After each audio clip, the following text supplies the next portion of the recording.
Support resistance को trade करने की स्ट्रेटजी। कि जो ये सपोर्ट रेजिस्टेंस हम लोगों ने सीखे हैं, कैंडलस्टिक्स जो हम लोगों ने सीखी है, इससे कैसे ट्रेड कर सकते हैं, कैसे हम लोग अपने एंट्री सेटअप बना सकते हैं, टारगेट निकाल सकते हैं, स्टॉप लॉस लगा सकते हैं, अब हम लोग इस चीज को समझेंगे। ठीक है, तो आप देखो, जो भी प्राइस लेवल होता है, जैसा कि मैंने आपको बताया कि अगर प्राइस नीचे से ऊपर की तरफ जा रहा है तो ये कोशिश करेगा इसको रोकने के लिए, इसलिए हम इस लेवल को बोलते हैं रेजिस्टेंस। और प्राइस जिस लेवल पर सपोर्ट लेके जा रहा होता है, जिसने उसे पंप किया होता है, इस लेवल को हम लोग बोलते हैं सपोर्ट। तो यूजुअली हम लोग क्या सोचते हैं कि जब भी प्राइस इस जगह पर आएगा, क्योंकि ये रेजिस्टेंस है, तो हमें सेल कर देना चाहिए। सही बात है। और जब भी प्राइस घूमते फिरते इस लेवल पर आएगा तो हम लोगों को प्राइस क्योंकि ऊपर जाएगा, यहां पर बाई कर लेना चाहिए। तो हम लोग अक्सर क्या करते हैं, यहां पर सेल कर देते हैं और यहां पर बाई कर लेते हैं। सही बात है। अब होता क्या है कि जब प्राइस ऐसे ऊपर जा रहा होता है तो इस जगह पर हमें नहीं पता होता कि प्राइस डायरेक्टली ऊपर चला जाएगा या यहां से नीचे गिर जाएगा। दोनों में से कोई भी सिनेरियो हो सकता है। तो अब क्योंकि हमें पता है जब प्राइस इस लेवल के पास पहुंच रहा है और ऊपर भी जा सकता है और नीचे भी जा सकता है, और कमाल की बात यह है कि पूरे 50% चांस है कि ये ऊपर जाएगा और पूरे 50% चांस है कि ये नीचे आ सकता है। 50-50 भाई, दोनों में से किसी भी तरफ जा सकता है। तो हम लोग क्या गलती कर जाते हैं, इसको रेजिस्टेंस मानकर या तो डायरेक्टली सेलिंग की पोजीशन लेना शुरू कर लेते हैं, जैसे कि ऑप्शन में पुट बाई कर लिया। ठीक है, स्टॉप लॉस के लिए कुछ दूरी पर अपना ऐसे स्टॉप लॉस लगा देते हैं, या तो फिर हम लोग कोई कैंडलस्टिक का पैटर्न देख लेते हैं कि यहाँ पे कोई शूटिंग स्टार बन जाए तो इसलिए हम लोग सेल कर देंगे। इस तरह के पैटर्न्स याद करना शुरू कर देते हैं। लेकिन हम लोगों को कभी ये नहीं पता होता प्राइस ऊपर जाएगा कि नीचे जाएगा, तो ट्रेड कैसे करें। मैंने सर OHLC मार्क करके ये तो डिसाइड कर लिया कि 4 मेरे सपोर्ट रेजिस्टेंस लेवल है, लेकिन जब प्राइस यहां आया मुझे समझ ही नहीं आया शॉर्ट लेना था कि लॉन्ग। प्राइस कई बार इस तरह से घूम के चला जाता है, ऊपर भी और नीचे भी, कभी बाई की ट्रेड लगती, कभी सेल की ट्रेड लगती है, क्लियर ही नहीं हो पाता कि जा रहा किधर है प्राइस को। इस चीज को बचने के लिए हम लोगों को क्या समझना पड़ेगा कि जब प्राइस इस लेवल के पास पहुंचता है या इस लेवल के पास पहुंचता है, वहां पर वो जो रिएक्शन दे रहा होता है, वो रिएक्शन हमें समझ में आनी चाहिए। अगर हमें वो रिएक्शन समझ में आ गई तब तो आप इस पर ट्रेड कर पाओगे, नहीं तो सपोर्ट रेजिस्टेंस कितने भी अच्छे ड्रॉ कर लोगे, ये काम नहीं आएंगे। ठीक है, चलो अब हम समझते हैं कि इन सपोर्ट रेजिस्टेंस को ट्रेड करने के लिए क्या क्या स्ट्रेटजी लगाई जा सकती है। अब यहां की क्लास में अब देखो, सपोर्ट रेजिस्टेंस ट्रेड करने की कई सारी स्ट्रेटजीज हो सकती हैं। मैं आपको सिखाऊंगा बिना किसी इंडिकेटर के सबसे आसान स्ट्रेटजी, जिसको मैं बोलता हूं फेक आउट स्ट्रेटजी। क्या बोलता हूं? Fake out strategy. ठीक है, अब ये फेक आउट क्या है, अब देखो, मान लीजिए ये एक लेवल है, प्राइस ऐसे जा रहा है और ऊपर चला गया, तो इस घटना को हम लोग बोलते हैं ब्रेकआउट। कि प्राइस ने ये जो लेवल था इसको ब्रेक कर दिया और ऊपर चला गया। ठीक है, अगर प्राइस इस तरह जाए और नीचे आ जाए, यहां पर शुरुआती पैटर्न तो ऐसा बनाए कि ये ब्रेकआउट है, लेकिन थोड़ा ऊपर जाके नीचे गिर जाए, तो इसको हम बोलते हैं फेल्ड या फेक ब्रेकआउट। तो इस फेल्ड या फेक ब्रेकआउट को ही मैं बोलता हूं शॉर्टकट में फेक आउट। क्या बोला? फेक आउट, फेल्ड ब्रेकआउट या फिर फेक ब्रेकआउट, उसी को हम लोगों ने बोला फेक आउट। समझ गए? ठीक है, तो चलिए अब इस स्ट्रेटजी का यूज करेंगे और जानेंगे सपोर्ट रेजिस्टेंस कैसे ट्रेड किया जा सकता है। फेक आउट जो होते हैं वो 2 तरह के होते हैं। पहला होता है इमीडिएट फेक आउट, दूसरा होता है राउंडेड फेक आउट। ठीक है, तो हम दोनों को समझेंगे, लाइन से समझेंगे एक एक करके और समझने की कोशिश करेंगे इन दोनों को कैसे ट्रेड करते हैं। पहले बात करेंगे इमीडिएट फेक आउट को। तो मान लेते हैं ये आपके पास एक रेजिस्टेंस लेवल है। अब क्या है कि साइकोलॉजी हर इंसान की क्या है, जिंदगी में आगे बढ़ने की है, इसलिए हम लोग कोशिश क्या करते हैं, हमेशा ऊपर जाते हुए सेटअप को पहले समझते हैं। बाकी इसको मैं आपको सपोर्ट पे भी समझाऊंगा, डोंट वरी अबाउट दैट। ठीक है, सो हमने देखा रेजिस्टेंस है, प्राइस मान लेते हैं इस तरह से ऊपर जा रहा है और हमें डिसाइड करना है जब प्राइस यहां पहुंचा तब वो क्या करेगा। तो आपको क्या करना है, कभी भी कोई कैंडलस्टिक इस तरह से क्लोजिंग दे, नीचे से प्राइस ऊपर आ रहा था, और कोई भी कैंडलस्टिक इस तरह की बने जहां पर प्राइस इसके ऊपर तो ट्रेड करे लेकिन क्लोजिंग जो है वो इसके नीचे दे, ठीक है। इस कंडीशन को हम लोग बोलते हैं फेक आउट, कि प्राइस ऊपर तो आया लेकिन क्लोज नहीं कर पाया। इस जगह पर आपको हमेशा इनडिसीजन में रहना है। किस में रहना है? इनडिसीजन में रहना है। मतलब यहां पर आपको क्लैरिटी नहीं है कि प्राइस ऊपर जाएगा कि नीचे, और इस जगह पर ट्रेड अवॉइड करना चाहिए और इसको छोड़ देना चाहिए। पहला सिनेरियो। दूसरा सिनेरियो क्या है? ये हो गया इनडिसीजन। अब दूसरा सिनेरियो क्या है? अगर प्राइस आया ऊपर और कैंडलस्टिक इस तरह से क्लोज कर दे, देखो डिजाइन पे मत जाना, समझने की कोशिश करना। ये क्लोजिंग हुई है,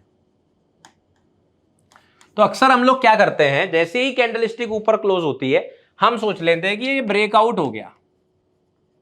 भाई प्राइस ने इस लेवल के ऊपर क्लोज कर दिया मतलब ब्रेकआउट हो गया, अब तो प्राइस ऊपर चले जाना चाहिए, है कि नहीं? तो हमने क्या करना है, इस क्लोजिंग के बाद डायरेक्टली ये अज्यूम नहीं करना है कि प्राइस के अंदर ब्रेकआउट आ गया। हमने क्या करना है, हमने इसके बाद ना लॉन्ग की ट्रेड लेनी है ना शॉर्ट की ट्रेड लेनी है, और अभी भी हमने इनडिसीजन में ही रहना है, ठीक है। अगर प्राइस इसके ऊपर जाता है ऐसे, तो आप नॉर्मल ब्रेकआउट ट्रेड कर सकते हो। अगर प्राइस इस तरह का प्राइस एक्शन बनाता है तो आप ब्रेकआउट ट्रेड कर सकते हो। लेकिन अगर प्राइस इस तरह का प्राइस एक्शन बनाए, जिसको हम आज सीख रहे हैं, इस ब्रेकआउट ट्रेडिंग को हम आज नहीं सीख रहे हैं, आज हम लोग सीख रहे हैं आज की क्लास में फेकआउट को ट्रेड। तो अगर अगली कैंडलस्टिक इस कैंडलस्टिक के जस्ट बाद जो नेक्स्ट कैंडलस्टिक है वो ऐसी बन जाए, तो ये एक बुलिश कैंडलस्टिक थी लेकिन ये एक बेरिश कैंडलस्टिक बन जाए। कैसी कैंडलस्टिक बन जाए? बेरिश कैंडलस्टिक बन जाए। इसका ये हाई कहां है फर्क नहीं पड़ता, ओपनिंग कहां है फर्क नहीं पड़ता, लो कहां है इसके नीचे है कि नहीं फर्क नहीं पड़ता। एक चीज नोटिस ये करनी है, जो क्लोजिंग प्राइस है वो इस लेवल के नीचे होना चाहिए, बस। क्लोजिंग प्राइस, अगर क्लोजिंग प्राइस इस लेवल से नीचे है तो पहली कैंडलस्टिक ने कहां क्लोजिंग दिया? इस लेवल के ऊपर। नेक्स्ट कैंडलस्टिक ने क्लोजिंग दी इस लेवल के नीचे, तो इसको हम बोलेंगे इमीडिएट फेकआउट। क्या बोलेंगे हम इसको? Immediate fakeout. मतलब प्राइस ऊपर गया और इमीडिएटली फेकआउट करके नीचे आ गया। इसको ट्रेड कैसे करेंगे? अब आपको वेट करना है कि प्राइस जो आपका ये लो था इसके नीचे क्लोजिंग दे दे। यहां पर कोई ट्रेड नहीं करना, क्योंकि हो सकता है प्राइस यहां से अभी भी ऊपर चला जाए, हमें नहीं पता। प्राइस कभी कुछ भी कर सकता है, प्राइस किसी का सगा नहीं है, प्राइस आपका दोस्त नहीं दुश्मन है। लेकिन आपको इस दुश्मन की चाल समझनी है। आपको वेट करना है या तो यही कैंडलस्टिक ने इसके नीचे क्लोज कर दिया, या अगली कैंडलस्टिक ने इसके नीचे क्लोजिंग दे दिया। जैसे ही प्राइस ने इसके नीचे क्लोजिंग दिया, आपको सिंपली क्या करना है, इस लेवल के पास या अगले कैंडल की ओपनिंग के बीच में अपनी एंट्री प्लान करनी है ट्रेड में। जो ये हाई बना था ये आपका स्टॉप लॉस है, और यहां से जितनी दूर आपका स्टॉप लॉस है मिनिमम उतनी दूर आपको अपना पहला टारगेट लगाना है, पहला टारगेट। और पार्शियल आधी पोजीशन को बुक करने के बाद सेकंड टारगेट आपको लगाना है, जहां से ये मूव शुरू हुआ था ना ऊपर वाला, इस लो के पास, ये आपका टारगेट 2 है। अभी मैं इसको जब चार्ट पे समझाऊंगा तो ज्यादा बढ़िया तरीके से समझ में आएगा। अभी जब बुलिश एग्जांपल आपको बता रहा हूं तो आपको ज्यादा अच्छा समझ में आएगा। अभी बड़ा बड़ा इसलिए दिखा रहा था जिससे आपको समझ में आया कि कंसेप्ट क्या है। एक और बार बताता हूं, क्लियर हो जाएगा। बुलिश के लिए देखते हैं। मान लीजिए सपोर्ट लेवल है, प्राइस ऐसे आ रहा है, इस तरह से आ रहा है, ठीक है। पहले ऐसे था, अब जैसे प्राइस यहां पहुंचा, डायरेक्टली बाई मत करो। कोई कैंडलस्टिक मान लीजिए इस तरह से क्लोज हो गई, जिसमें क्लोजिंग नीचे है, क्लोजिंग नीचे, ठीक है। उसके बाद अगली कैंडलस्टिक मान लेते हैं इस तरह से बन गई बुलिश, और इसकी क्लोजिंग ऊपर है, क्लोजिंग ऊपर है, हमें पता चल गया इमीडिएट फेकआउट हो गया। अब ये हाई मार्क कर लीजिए, अगली कैंडलस्टिक इसके ऊपर क्लोज होने का वेट कीजिए। 2 कैंडल बाद हो चाहे 3 कैंडल बाद हो, फर्क नहीं पड़ता। ये क्लोजिंग जैसे ही हो गई, अब अगली कैंडलस्टिक यहीं कहीं ओपन होगी। अब इस बीच में कहीं पर भी अपनी एंट्री प्लान कर लीजिए। अगर प्राइस ऐसे नीचे आता है यहां भी ऐड कर सकते हो, कोई दिक्कत नहीं। जो ये लो बना ये आपका स्टॉप लॉस, और जितनी ये दूरी थी एंट्री से लेके स्टॉप लॉस तक की, इतनी दूरी पर आपका टारगेट 1, और जो ये हाईएस्ट हाई था ये आपका टारगेट 2। That's it. इस तरह से आपको सेटअप ट्रेड करना है। ये है इमीडिएट फेकआउट स्ट्रेटजी। अब मैं आपको दिखाता हूं इसको चार्ट के ऊपर किस तरह से ये काम करती है। तो हम लोग सेम वही पुराना चार्ट यूज करेंगे, ठीक है। पुराना चार्ट से क्या मतलब है? 3 महीने पुराना चार्ट। तो ये हमारे पास अभी अगर आप देखोगे वही चार्ट ओपन है जो हम लोगों ने अभी स्ट्रेटजी के अंदर सीखा है। अब कहां पर इमीडिएट फेकआउट बना हुआ है उसको ढूंढते हैं और फिर मैं आपको उसको ट्रेड करके दिखाता हूं। उसके अंदर मैं आपको ये सेटअप समझाता हूं, ठीक है। जहां पर भी हमारे पास सेटअप बना होगा वहां पर हम लोग इस सेटअप को देखेंगे। तो हमने सिंपली क्या देखना है कि प्राइस आए कहीं पर, और आने के बाद जब उस लेवल पर टेस्ट करे तो वहां पर इस तरह का सेटअप बना हुआ हो। थोड़ा सा सर्च करते हैं क्योंकि मैं आपके सामने ही चार्ट ड्रॉ करके दिखा रहा हूं, ठीक है। पहले से मैंने कोई प्री डिफाइंड एग्जांपल सेट नहीं कर रखे हैं, इसलिए हमें इस प्राइस को थोड़ा ढूंढना पड़ेगा। जैसे यहां पर देखो, और मैं चाहता था कि जो सपोर्ट रेजिस्टेंस लेवल मैंने आपको सिखाया है उन्हीं पे बनाओ, है कि नहीं भाई? नए लेवल क्यों ड्रॉ करूंगा मैं? अब यहां देखो आप, थोड़ा क्या करते हैं, थोड़ा आपको अच्छे से समझ में आए इस तरह से देखो। तो ये रिप्ले मोड है, पहले ही बता दे रहा हूं मैं आपको। ये मत कहना है तो पीछे से पहले देख लेता आगे का फिर काट के दिखा रहा। अभी आपके सामने ही ढूंढा है मैंने। अब देखो प्राइस ऊपर से नीचे आ रहा है, हमें पता है कि ये लेवल हमारे लिए काम का है, सपोर्ट लेवल है। प्राइस को यहां पर आने देते हैं, फिर डिसाइड करेंगे शॉर्ट करना है कि लॉन्ग, ठीक है। कैंडलस्टिक आई और नीचे क्लोज हो गई। तो अक्सर लोग क्या करते हैं, यहां पर या तो पहले लॉन्ग ले चुके होते हैं वो स्टॉप लॉस हो जाते हैं, या यहां पर शॉर्ट कर देते हैं। कुछ मत करो, एक और कैंडलस्टिक का वेट कर लो। अगर ये कैंडलस्टिक नीचे चली जाती है तो ब्रेकआउट वाली ट्रेड प्लान कर लेना। अगर ये कैंडलस्टिक वापस ऊपर आ गई, क्लोजिंग इसने ऊपर दे दी, क्या बन गया? हमारा सेटअप बन गया। कौन सा सेटअप बन गया हमारा? इमीडिएट फेकआउट बन गया। बन गया इमीडिएट फेकआउट। अगला कंसेप्ट क्या है? ये जो ब्रेकआउट कैंडलस्टिक इसके ऊपर क्लोजिंग होनी चाहिए। अगर इसके ऊपर क्लोजिंग हो गया तो ये एंट्री, ये स्टॉप लॉस, 1:1 पहला टारगेट, और जहां से हाई शुरू हुआ था ये आपका टारगेट 2। अब ये ध्यान रखना है कि यहां तक कम से कम 1:1 तो हो। अगर प्राइस यहां तक आपको 1:1 ना दे तो फिर आप इस ट्रेड को अवॉइड कर दीजिए, क्योंकि 1:1 से कम पे ट्रेड करोगे तो फिर लॉन्ग टर्म में प्रॉफिटेबल होना मुश्किल हो जाएगा। अब आप बोलेंगे सर वैसे तो 1:1 पे भी मुश्किल है। बिल्कुल सही बात है, मुश्किल है, लेकिन आप ट्रेल भी तो करोगे ना। आधी पोजीशन टारगेट 1 पर बुक करते हो, हर बार इतना कम नहीं बनेगा। तो एक एक कैंडलस्टिक करके चलते हैं। आगे बढ़ने से पहले एक कॉमन मिस्टेक जो मैं अक्सर इंट्राडे ट्रेडर्स को करते हुए देखता हूं वो होती है सुबह मार्केट ओपन होते ही चार्ट ओपन करना और जल्दी से कोई ना कोई ट्रेड लेने की तैयारी शुरू कर देना। और एंड रिजल्ट इसका क्या होता है? अक्सर निराशा ही हाथ लगती है। 90% ट्रेडर्स अक्सर इसी वजह से फेल होते हैं। अगर आपको भी ये कंफ्यूजन रहता है कौन सी ट्रेड लेनी है, कौन सी ट्रेड अवॉइड करनी है, तो इस सब का सोल्यूशन आपको मिलेगा एक प्रॉपर ट्रेडिंग सिस्टम के साथ ही। अपसर्च पर मेरा एक इंट्राडे ट्रेडिंग का कोर्स है जो कि आपको मदद करेगा एक प्रॉपर ट्रेडिंग सिस्टम बनाने में, और साथ ही इस कोर्स के अंदर आप लोग सीखेंगे 2 पावरफुल ट्रेडिंग स्ट्रेटजीज, एक बोलिंजर बैंड और आरएसआई डाइवर्जेंस के साथ, दूसरा ईएमए के साथ प्राइस एक्शन का टॉप सीक्रेट। स्ट्रेटजीज के साथ आप लोगों को सीखने को मिलेगा risk management and capital protection की स्पेसिफिक टेक्निक्स। तो सोचो अगर आप एक प्लान के साथ डेली ट्रेड करोगे तो आपको रैंडम सिग्नल्स के पीछे भागने की जरूरत ही नहीं पड़ेगी। तो डिस्क्रिप्शन में दिए हुए लिंक से इस कोर्स को जरूर चेकआउट करो। और अब हम चलते हैं वापस से अपनी वीडियो पर। कितनी भी कैंडलस्टिक बने आपको वेट करना है। किस चीज का वेट करना है? हमने वेट करना है कि प्राइस जो है वो हमारा इस लेवल के ऊपर क्लोज हो जाए, ठीक है।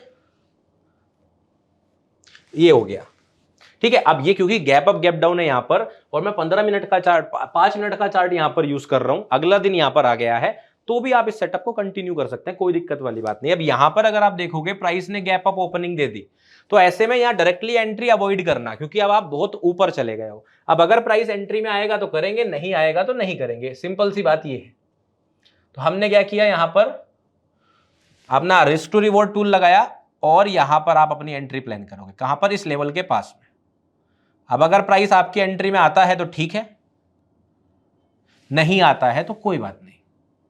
यहां पर देखोगे 1.7 आवर का ट्रेड है। ये रिस्क टू रिवॉर्ड टूल है जो आपको सीधा बता देता है कि कितनी दूर स्टॉप लॉस, कितनी दूर टारगेट है। अगर आपको ये यूज करना नहीं आता तो बेसिकली आप यूट्यूब पे सर्च कर लेना, मेरे चैनल पर आकर सर्च कर लेना। अदरवाइज आप नॉर्मली अपने आप से पॉइंट्स काउंट करके भी कैलकुलेट कर सकते हो इसको, ऐसा कुछ नहीं है, ठीक है। अब ये एग्जाम्पल आपको समझने के लिए देखना है हमने, यहाँ पे एंट्री होती है नहीं ये मुझे भी नहीं पता, क्योंकि मैं भी आप लोगों के साथ ही देख रहा हूं, ठीक है ना। एंट्री हो गई, प्राइस आ गया अगले दिन। अगर ये सेम दिन होता तो आपको एंट्री शायद यहीं कहीं मिल जाती। चलो ठीक है, अब तेज चलते हैं थोड़ा सा। हो गया, टारगेट हो गया हमारा, स्टॉप लॉस नहीं हुआ। यहां पर आप देखेंगे ये आपका टारगेट कंप्लीट, डन। समझ गए इमीडिएट फेकआउट क्या होता है? ये होती है इमीडिएट फेकआउट स्ट्रेटजी। इसी तरह से आप रेजिस्टेंस पर कर सकते हैं, इसी तरह से आप फेकआउट जो है, जैसे एग्जांपल के लिए मैं आपको एक छोटा सा एग्जांपल यहां पर दिखा दूं, बस एग्जांपल के लिए समझा रहा हूं इस चीज को। मान लीजिए कोई लेवल है आपका इंपॉर्टेंट, ये रेजिस्टेंस होता, ठीक है। अच्छा यहां पर तो क्लोजिंग ऊपर हुई है, देखो यहां पर क्लोजिंग ऊपर हुई है, तो ये इमीडिएट फेकआउट नहीं है, ये नहीं है एग्जांपल। कोई और एग्जांपल दिखता है तो मैं आपको एक बेरिश एग्जांपल भी दिखा देता हूं, नहीं तो फिर हम लोग समझेंगे राउंडेड फेकआउट को। अभी हम लोग देख रहे थे इमीडिएट फेकआउट, ठीक है। सो बेरिश एग्जाम्पल के लिए, जैसे यहां पर आपको एक एग्जाम्पल के लिए मैं दिखा रहा हूं, यहां पर अगर आप थोड़ा ध्यान से देखेंगे, एग्जाम्पल मानिए ये आपका रेजिस्टेंस होता, प्राइस ने ऊपर क्लोजिंग दिया, अगली कैंडलस्टिक नीचे क्लोज कर दी, इसके नीचे जैसे ही ये क्लोज हुआ, यहां पर आपकी एंट्री, यहां पर आपका स्टॉप लॉस, और 1:1 यहां पे आपका टारगेट 1 और ये आपका टारगेट 2, दोनों क्लियर हो गया। आई होप कि इससे आप लोग समझ गए होंगे कि टारगेट 1 टारगेट 2 कैसे निकालते हैं। पहले समझ लेते हैं अब राउंडेड फेकआउट को, कि राउंडेड फेकआउट क्या होते हैं।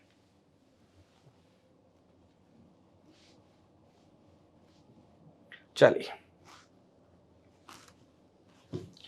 अब हम लोगों ने समझा इमीडिएट फेकआउट का मतलब है पहली कैंडलस्टिक के इमीडिएटली बाद दूसरी कैंडलस्टिक फेकआउट कर दे। अब हम लोग समझेंगे राउंडेड फेकआउट को। तो राउंडेड फेकआउट में क्या है,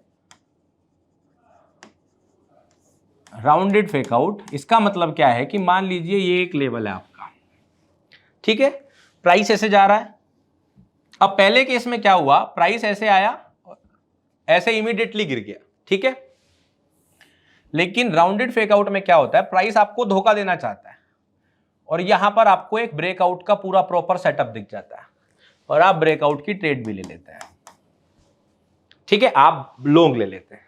प्राइस वापस आता है, इस जगह पर आता है, ठीक है। अब ज्यादातर लोग या तो यहां पर ट्रेड लेना पसंद करते हैं ब्रेकआउट का, या फिर यहां पर ट्रेड लेना पसंद करते हैं, इसको बोलते हैं रीटेस्ट। क्या बोलते हैं, रीटेस्ट, कि प्राइस रीटेस्ट कर रहा है, लोग सोचते हैं इस तरह से चला जाएगा। मैं क्या पसंद करता हूं, मैं यहां पर ट्रेड लेना इसीलिए पसंद नहीं करता, मैं ज्यादातर पसंद करता हूं कि हम रीटेस्ट को ट्रेड ना लें, बल्कि जब प्राइस इसको ब्रेक करे यहां पर एंट्री करे, यहां पर स्टॉप लॉस और ऊपर टारगेट करे। मैं ब्रेकआउट को इस तरह ट्रेड करना पसंद करता हूं। एक शॉर्टकट आपको बता रहा हूं यहां पर, फिर कभी डिटेल में जब हम लोग ब्रेकआउट ट्रेडिंग की बात करेंगे तो इसको भी कवर करेंगे। फिलहाल के लिए राउंडेड फेकआउट में क्या होता है, प्राइस ऐसे जाता है और ऐसे नीचे आ जाता है, मतलब ये एक राउंडेड सी फिगर बनाता है और इस तरह का फेकआउट करता है जहां पे लोग ब्रेकआउट में अक्सर ट्रैप हो जाते हैं। इसको भी ट्रेड किया जा सकता है। कैसे, हमने क्या करना होता है, जब ये स्ट्रक्चर बन रहा था, प्राइस ऊपर गया नीचे आया, तो जैसा मैंने आपको बताया मैं अपने कंसेप्ट के हिसाब से इसके ऊपर ही ट्रेड करूंगा, यहां पर कुछ नहीं करूंगा, ठीक है।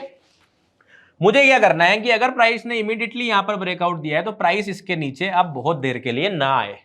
अगर आता है तो मैं देखता हूं क्या इस लेग के अंदर कोई मार्केट स्ट्रक्चर शिफ्ट हुआ है। अब ये मार्केट स्ट्रक्चर शिफ्ट क्या होता है इस पर भी बात करेंगे।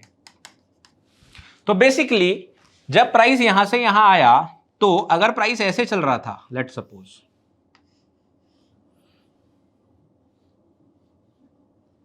जब ऐसे चल रहा था, तो जब ये इसके नीचे आया ऐसे, तो मैं देखता हूं क्या कोई एक इंपॉर्टेंट लो ब्रेक हुआ है, या तो इस तरफ का या फिर इसके नीचे आने के बाद कोई इस तरफ का।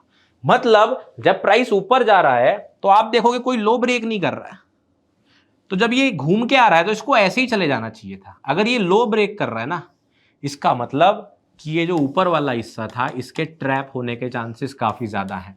तो जब ये स्ट्रक्चर शिफ्ट हो जाएगा हम लोग अपनी एंट्री प्लान करेंगे और नीचे की तरफ सेम 1:1 टारगेट, इसके लो तक टारगेट 2 और स्टॉप लॉस स्ट्रक्चर के ऊपर। समझ गए? चलो आपको एग्जाम्पल से समझाता हूं, ये चीज आप एग्जाम्पल से ज्यादा बेहतर समझेंगे। तो राउंडेड फेकआउट के लिए कुछ एग्जाम्पल मैं आपको समझाता हूं। जैसे यहां पर देखो आप, जैसे कि प्राइस ये आ रहा है, ठीक है। अब यहां पे मैं थोड़ा सा अज्यूम आपको करने को कह रहा हूं, क्योंकि अभी जब अच्छा एग्जाम्पल मिलेगा तो वो भी आपको दिखाऊंगा। लेट्स सपोज प्राइस इस तरह से आ रहा है, प्राइस ये आया, नीचे गया तो हमें लगा ब्रेकआउट है, राइट। उसके बाद देखो राउंडेड शेप में आया और वापस से ऊपर की तरफ चला गया, देख रहे हो। तो इस स्ट्रक्चर को बोलते हैं राउंडेड फेकआउट। यहां पर एग्जाम्पल बढ़िया बना हुआ इसलिए आपको दिखा रहा हूं। हमें क्या देखना है कि जब ये ब्रेकआउट हुआ इस लेग में कोई मार्केट स्ट्रक्चर शिफ्ट हुआ है या नहीं हुआ है। तो अगर आप ध्यान से देखोगे तो प्राइस ने यहां पर एक स्ट्रक्चर शिफ्ट किया है, लेकिन क्या ये इस लेवल के ऊपर है? नहीं है, तो हम इसको काउंट नहीं करेंगे। दूसरा चीज, क्या लेफ्ट में कोई है? अब लेट अस सपोज यहां पे ये लेवल है जिसने इसको यहां पर ब्रेकआउट दिया, अगर कुछ होता। अब यहां पर हमारे पास लेफ्ट में भी कुछ नहीं है क्योंकि हमने तो एक लेग ये माना है।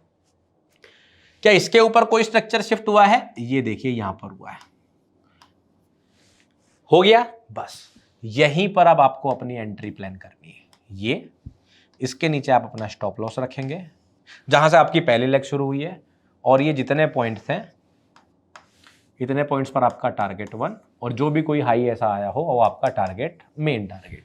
समझ गए? अब चलो एग्जाम्पल ढूंढते हैं। यहां से आपको फिर भी थोड़ा आइडिया लगा होगा कि राउंडेड फेकआउट एक्चुअली में है क्या।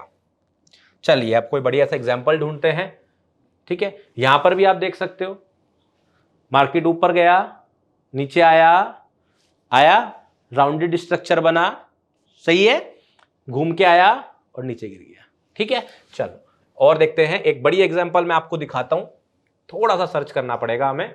ये देखिए एक यहां पर भी दिख रहा है। चलो अब ये देखो, प्राइस देखो नीचे से ऊपर गया, ये एक लेवल बनाया, अब नीचे से ऊपर जा रहा है। अब मान लीजिए हम इसको रेजिस्टेंस मानकर बैठे, ठीक है, हम इसको रेजिस्टेंस मानकर बैठे हैं। प्राइस ऊपर गया, ये पहला स्ट्रक्चर बनाया। अब अगर ये इसके ऊपर यहां जाता तो मैं ब्रेकआउट ट्रेड करता, यहां पर एंट्री ब्रेकआउट की प्लान करता। ये तो इसने किया नहीं, प्राइस घूम के वापस इसके नीचे आ गया, नीचे आने के बाद ये लो ब्रेक कर दिया ये लो ब्रेक। बस अब ये यहां पर कैंडलस्टिक लंबी क्लोज हुई तो यहां पर मेरी एंट्री। अगर बहुत लंबी कैंडलस्टिक्स है और इस लो तक आपका रिस्क टू रिवॉर्ड 1:1 का नहीं बन रहा है तो आप ये ट्रेड अवॉइड कर सकते हो, छोड़ सकते हो। अगर पास में ही है, ये आपका स्टॉप लॉस, ये एंट्री और ये टारगेट। मैं इसको आपको एक बार दिखा देता हूं।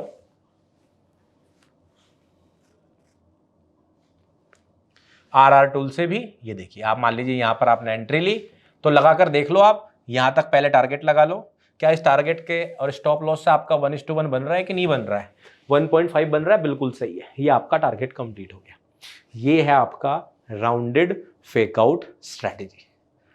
समझे आप? तो आप समझ पाए किस तरह से आप जब आपका ब्रेकआउट फेल होता है तो उसके बावजूद भी आप बेहतर तरीके से ट्रेड कर सकते हैं और ब्रेकआउट की जगह फेकआउट को ट्रेड कर सकते हैं। अब मैं उम्मीद करूंगा कि ये एग्जांपल्स आप लोगों को मदद मिलेंगे। और दूसरा चीज मैं आप लोगों को ये भी सजेस्ट करूंगा कि आप जरूरत पड़े तो इन स्ट्रेटेजी को एक और बार आप इस वीडियो को देखिए, क्योंकि अगर आप एक और बार देखेंगे तो आपको जो मन में अभी डाउट आ रहे होंगे मैक्सिमम क्लियर हो जाएंगे। उसके बाद आप इसको प्रैक्टिस कीजिए, ठीक है, प्रैक्टिस करिए, इसको बार बार पेपर ट्रेड करके देखिए। और मैं उम्मीद कर रहा हूं कि जब आप वापस बार बार इसको प्रैक्टिस करेंगे तो आपको बहुत बेहतर जो है रिजल्ट मिलने शुरू हो जाएंगे।